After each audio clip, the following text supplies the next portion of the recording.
आ रही हिमाचल से पुकार है उदधि गरजता बार बार, प्राची पश्चिम भू नभ अपार, सब पूछ रहे हैं दिग दिगंत, वीरों का कैसा हो वसंत। वीरों का वसंत शुरू से ही जो है त्याग और बलिदान का प्रतीक रहा है। आज हम भारतीय राष्ट्रीय आंदोलन से जुड़े कुछ महत्वपूर्ण घटनाक्रम हैं उसके बारे में चर्चा करेंगे। ये जितने भी क्वेश्चन आपको दिख रहे हैं ये अलग अलग एग्ज़ाम में बहुत बार पूछे गए हैं और बहुत ही इम्पॉर्टेंट हैं। ठीक है, तो स्टार्ट हम करते हैं लखनऊ अधिवेशन। लखनऊ अधिवेशन 1916 ईस्वी में हुआ था। क्या था लखनऊ अधिवेशन? भारतीय राष्ट्रीय कांग्रेस और मुस्लिम लीग का एक साथ आना, यानी कि भारतीय राष्ट्रीय कांग्रेस और मुस्लिम लीग जो कि उस समय जो है स्वतंत्रता आंदोलन के समय बहुत ही महत्वपूर्ण राजनीतिक पार्टियां थी। ठीक है, जैसा कि हम जानते हैं कि मुस्लिम लीग के अध्यक्ष उस समय मोहम्मद अली जिन्ना थे। ठीक है, भारतीय राष्ट्रीय कांग्रेस के उस समय बहुत से महत्वपूर्ण लीडर थे। महात्मा गांधी का भी जो है आगमन हो गया था। महात्मा गांधी 1915 में जो है साउथ अफ्रीका से लौट करके आ गए थे। तो ये एक ऐसी घटना थी जिसमें एक मंच पर मुस्लिम लीग और भारतीय राष्ट्रीय कांग्रेस का आना इस बात का प्रतीक है कि राष्ट्रीय आंदोलन को मजबूती मिलना।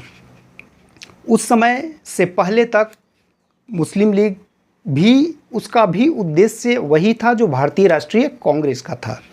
दोनों भारत की स्वतंत्रता के लिए ही लड़ाई लड़ रहे थे, लेकिन अलग अलग तरीके से। ठीक है, अब लखनऊ अधिवेशन में जब दोनों एक साथ आए तो भारतीय राष्ट्रीय आंदोलन को एक नई दिशा मिली और एक नई मजबूती के साथ जो है अंग्रेज़ों के खिलाफ जो है नई नई रणनीति बना करके जो है आगे के लिए वो लोग लड़ाई लड़े। ठीक है, होम रूल लीग जो है की स्थापना जो है स्वराज प्राप्ति के लिए, ठीक है ना, स्वराज प्राप्ति के लिए जो है बाल गंगाधर तिलक और एनी बेसेंट के द्वारा अलग अलग जगह पर किया गया। 1916 ईस्वी की ही घटना है। ठीक है, बाल गंगाधर तिलक ने जहां पुणे में होम रूल लीग की स्थापना की, वहीं एनी बेसेंट ने मद्रास में होम रूल लीग की स्थापना की। ये भी क्वेश्चन पूछा जाता है। ठीक है, उसके बाद चंपारण सत्याग्रह, बिहार के एक प्रमुख किसान नेता राजकुमार शुक्ल के निमंत्रण पर महात्मा गांधी बिहार के चंपारण जाते हैं और वहाँ पर नील की खेती करने वाले जितने भी किसान थे उनकी समस्याओं का समाधान करते हैं। उस समय जो है अंग्रेज़ों के द्वारा एक तिनकठिया प्रथा बनाई गई थी। ठीक है ना, तिनकठिया प्रथा क्या है उसको समझ लीजिए कि एक बीघे में जो है 20 कट्ठा होता है। ठीक है ना, तो 20 कट्ठा में आपको जो है 3 कट्ठा, यानी कि हम कह सकते हैं 3/20, यानी कि 20 कट्ठे में से 3 कट्ठे में आपको जो है नील की खेती करना अनिवार्य कर दिया गया था। इससे किसान बहुत ही नाराज़ थे। ठीक है, तो भारतीय राष्ट्रीय आंदोलन में महात्मा गांधी का जो पहला सत्याग्रह आंदोलन था वो चंपारण सत्याग्रह आंदोलन था। ठीक है, ऐसे इससे पहले वो साउथ अफ्रीका में सत्याग्रह आंदोलन कर चुके थे, लेकिन भारतीय राष्ट्रीय आंदोलन में महात्मा गांधी का पहला जो सत्याग्रह आंदोलन था वो चंपारण सत्याग्रह आंदोलन था और वहाँ उन्होंने किसानों को उनकी समस्याओं का समाधान दिलाया और यहाँ से भारतीय राष्ट्रीय आंदोलन में महात्मा गांधी का कद और भी ऊंचा बढ़ गया। ठीक है, क्योंकि वो एक अहिंसावादी थे, उनका राष्ट्रीय आंदोलन में काम करने का एक तरीका दूसरा था। ठीक है, ऐसा नहीं है कि बहुत सारे लोग जो है का योगदान कम है। भारतीय राष्ट्रीय आंदोलन में अगर हम देखें तो हर लोग अपने अपने तरीके से भारत को स्वतंत्र कराना चाहते थे। ठीक है, सबका एक मिला जुला सहयोग जिसके आधार पर हमें स्वतंत्रता की प्राप्ति हुई। इसके बाद आता है रॉलेट एक्ट। रॉलेट एक्ट को अंधा कानून के नाम से भी जानते हैं। ठीक है, ये कब आया था? 19 मार्च 1919 ईस्वी को लागू कर दिया गया था। इसका सिंपल सा फंडा था, नो वकील, नो दलील, नो अपील। किसी भी व्यक्ति को शक के आधार पर गिरफ्तार कर जेल में डाल दिया जाता था। ठीक है, इसलिए इसे अंधा कानून के नाम से भी जानते हैं, बहुत बार ये एग्ज़ाम में पूछा जाता है रॉलेट एक्ट, तो उसका ईयर याद रखिएगा। और ये रॉलेट एक्ट के कारण ही जो है देश में एक अंग्रेज़ों के खिलाफ जो है लोगों ने बगावत शुरू किया, ठीक है।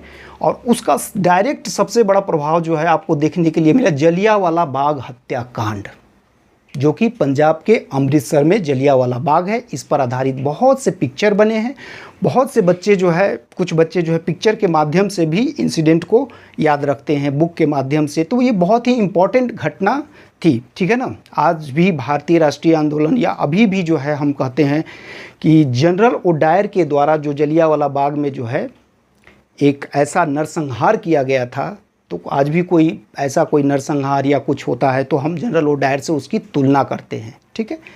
तो ये 13 अप्रैल 1919 की घटना है, जलियांवाला बाग हत्याकांड, जिसमें जलियांवाला बाग में आपने देखा कि एक बाग जिसके एंट्रेंस से लोग, जो एक ही एंट्रेंस था, और किस तरह से जनरल ओडायर ने जो है लोगों के ऊपर अंधाधुंध गोलियां बरसाई और एक बहुत बड़ा नरसंहार किया।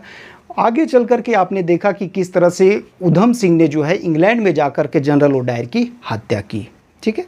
तो इस घटनाक्रम का सीक्वेंस याद रखिए, 13 अप्रैल 1919 को जलियांवाला बाग हत्याकांड हुआ था। अब इसके बाद अंग्रेज़ों के खिलाफ मोटे तौर पर सबने ये मन बना लिया था कि विद्रोह किया जाएगा, लेकिन विद्रोह इससे पहले भी हो रहे थे, लेकिन लोकल लेवल पर, ठीक है ना। और उसको अंग्रेज़ बखूबी जो है दबा देते थे। पहली बार पूरे भारतवर्ष में, और भारत को एक अच्छा लीडरशिप मिला महात्मा गांधी के नेतृत्व में, असहयोग आंदोलन जो है शुरू किया गया।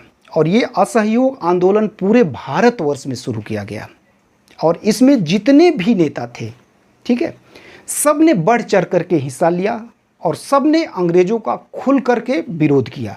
उस समय के जितने भी जो है आपके स्वतंत्रता सेनानी थे, छोटे और बड़े स्तर पर जो भी थे, सब ने पूरे भारतवर्ष में जो है असहयोग आंदोलन में भाग लिया और अंग्रेज़ों के खिलाफ जो है बगावत शुरू की। विदेशी वस्तुओं का जो है बहिष्कार किया गया, ठीक है। अब ये आंदोलन एक समय ऐसा लग रहा था जैसे कि उसी समय जो है भारत को स्वतंत्रता मिल जाएगी, चूँकि अंग्रेज़ बिल्कुल ही बैकफुट पर थे। पूरे भारतवर्ष में आंदोलन का माहौल, ठीक है, उनके खिलाफ जो है चल रही थी। इसी बीच जो है एक घटना होती है, चौरी चौरा की घटना, ठीक है ना, चौरी चौरा की घटना, ठीक है। कुछ लोग इसको चौरी चौरा कांड भी बोलते हैं, बट कांड कहने में थोड़ा सा और लगता है, ठीक है ना। वो कोई कांड नहीं था, बल्कि भारतीय आंदोलन से जुड़ा हुआ एक बहुत ही बड़ा इंसिडेंट था। ये 5 फरवरी 1922 को घटित होती है। क्या था चौरी चौरा? जो है उत्तर प्रदेश के गोरखपुर जिले में चौरी चौरा नाम का गांव है, ठीक है ना। 2 अलग अलग गांव हैं, चौरी और चौड़ा, ठीक है ना। बाद में इनको एक कर दिया गया था। और आज भी जो है एक एक्सप्रेस चलती है, चौरी चौरा शहीद एक्सप्रेस, ठीक है ना। आप सर्च कीजिएगा तो आपको मिलेगा, शहीदों के याद में। 5 फरवरी 1922 को जो है ये भी एक असहयोग आंदोलन का ही पार्ट था। वहाँ पर जो है शांतिपूर्ण जुलूस बहुत सारे लोग लेकर के जो है गए थे, तो वहाँ पर जो है उनके ऊपर जो है फायरिंग की गई थी, जिसमें 3 निहत्थे लोग मारे गए थे। इसके बाद जो भीड़ थी वो काफ़ी उग्र हो गई थी और उग्र भीड़ ने थाने का घेराव कर लिया, ठीक है। और थाने का घेराव करके उस थाने को जला दिया और उस थाने में उसी समय तत्काल जो है 22 पुलिसकर्मियों की हत्या हो, जल करके मर गए, ठीक है। ये हमारे लिए सबसे बड़ी दुर्भाग्य की बात है कि उसमें जितने भी पुलिस मरे हैं, आज भी इतिहास में वो रिकॉर्ड जो है सारे का रिकॉर्ड अगर आप देखोगे तो कोई अंग्रेज़ नहीं थे। सबके टाइटल सिंह, पांडे, चौबे, अंसारी, यानी कि मुस्लिम, हिंदू अपने ही भाई थे, जो भारतीय अंग्रेज़ों की तरफ से जो है सेना में वो भर्ती थे पुलिस में, और वो अपना काम कर रहे थे। तो उसमें जो घटना में जो लोग जले वो भी अपने थे, जो लोग निर्दोष मारे गए वो भी अपने थे, ठीक है। तो इस घटना से दुखी होकर महात्मा गांधी ने जो है असहयोग आंदोलन को वापस ले लिया। देश भर में ये आंदोलन बहुत ही व्यापक रूप में जो है चल रहा था। इस बात से बहुत से स्वतंत्रता सेनानी जो है काफ़ी दुखी हुए कि महात्मा गांधी ने ये जो काम किया वो ठीक नहीं किया। इसके बाद जो है उन्हें ऐसा लग रहा था कि ठीक है, चौरी चौरा कांड हुआ है एक पार्टिकुलर जगह पर, तो वहाँ के लोगों इसके कारण जो है पूरे असहयोग आंदोलन को वापस लेना ठीक नहीं है। बाद में जो है मोतीलाल नेहरू और सी.आर. दास के द्वारा जो है स्वराज पार्टी का गठन किया जाता है 1923 ईस्वी में, ठीक है ना। स्वराज पार्टी का गठन किया जाता है, वो लोग भी नाराज़ थे, ठीक है ना, और एक अलग पार्टी का गठन करते हैं 1923 ईस्वी में। तो राष्ट्रीय आंदोलन से जुड़े कुछ महत्वपूर्ण घटनाक्रम को बहुत ही संक्षेप में हम आपके साथ शेयर किए हैं, और आई होप कि आपको एग्ज़ाम में इसका ज़रूर जो है बेनिफिट मिलेगा। तो इसको आप प्रेफर कर लें, और आई होप कि आपको ये वीडियो अच्छा लगा होगा। जय हिंद।